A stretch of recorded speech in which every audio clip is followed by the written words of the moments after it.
A father of 3 was killed in a Kansas jail this summer, and the way he died is reminiscent of another famous in-custody death, that of George Floyd.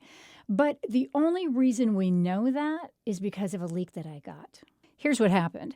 A couple months ago, Charles Adair, a 50-year-old man, was booked into the Wyandotte County Jail on misdemeanor traffic warrants. On July 5th, Adair was receiving medical care at the Wyandotte County Jail infirmary for a preexisting wound on his leg. That was about 8:30 that night. He was being moved by wheelchair to his cell when he had an altercation with guards. That's according to a report from the Kansas Bureau of Investigation.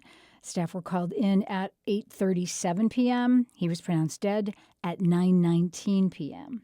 So originally, the KBI says that agents did not observe any obvious signs of physical injury on Adair.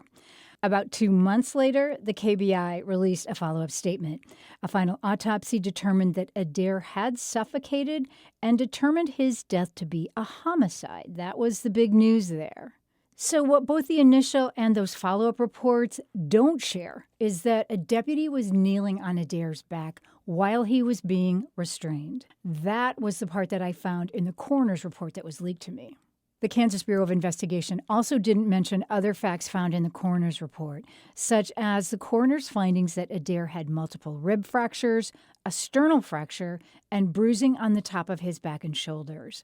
When Adair was being restrained, officers used a common police tactic known as prone restraint, or handcuffing someone face down.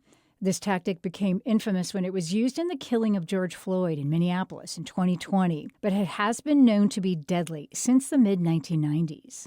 There are still lots of questions about what happened to Charles Adair last July. Key among them is what exactly happened during the 7 minutes when he was being wheeled back to his cell and when medical staff was called. So KBI has sent that initial investigation report to the Wyandotte County District Attorney's Office, and they're considering charges. I also reached out to the Sheriff's Department. They had no comment on this, other than to say they would be looking at it administratively. They would not answer my questions about whether the deputy still works there or whether he followed proper procedure. For KCUR, I'm Peggy Lowe.